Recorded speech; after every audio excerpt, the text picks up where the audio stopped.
best. Although back in the day we used wood. For beer it's very important. For whiskey you're going to distill it anyway. And so the hygiene is less important for whiskey. Because it's all going to be. So feel free to pick some up and choose some if you like.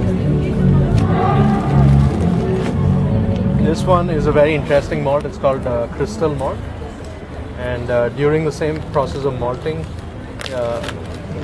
they allow some amount of conversion of the starch to sugars, and then they heat it up quite a bit. So inside each of these malt grains there is actually caramel. So you should try and choose some. It's pretty good caramel. So I'm going to use, so I don't have any of that in today's beer, so that's going to be in the beer tomorrow. The batch I'm going.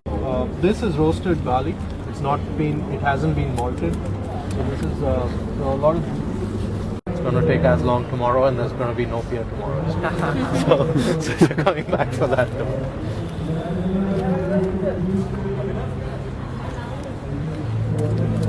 So that'll be very bitter. So we obviously use a lot less of that as a proportion. The taste is different compared with Victoria bitter versus Kingfisher. A lot of times, yeah, it's the process as well. Like here, every degree Celsius makes a huge difference. Say at 58 degrees, the enzymes are making different kinds of sugars than they would be at 64 degrees. So at 58, you would get a lot of sugars that are fermentable by the yeast.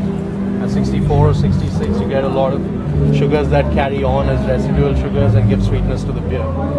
So if you mash in at 58, you get a dry beer with a little more alcohol. 64, you get a sweet beer. Things like a Belgian beer, like Leffe, is probably mashed at 66 or so. So that changes it. And the actual, of course, you've seen a few of the ingredients here.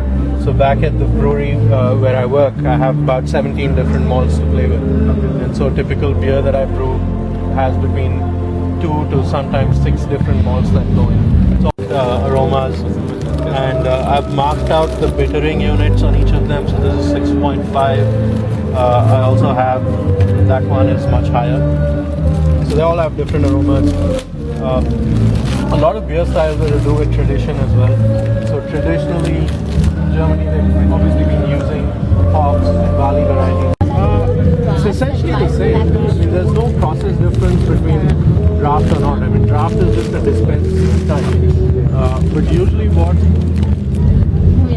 when you say 64, depending on the beer, this one's at 62 right now. So you're using at the moment? I am. Okay. Right here.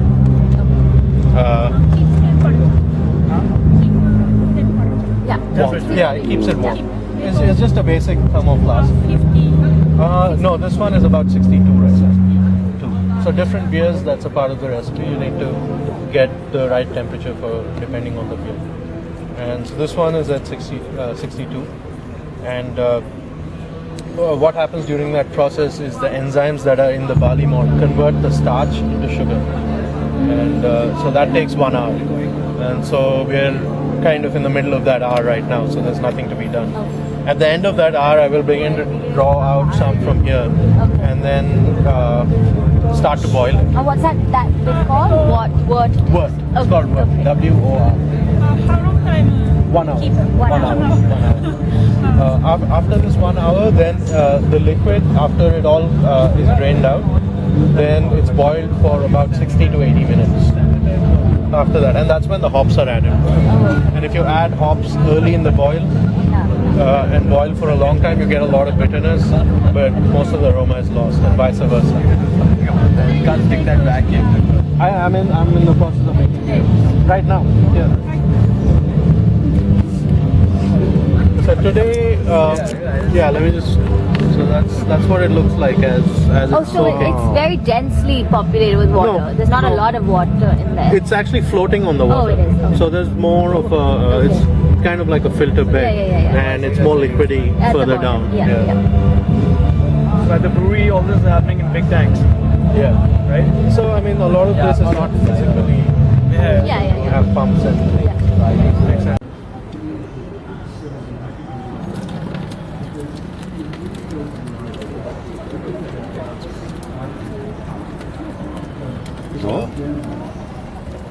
To try? Yeah. Can I try this? Yes. Yeah.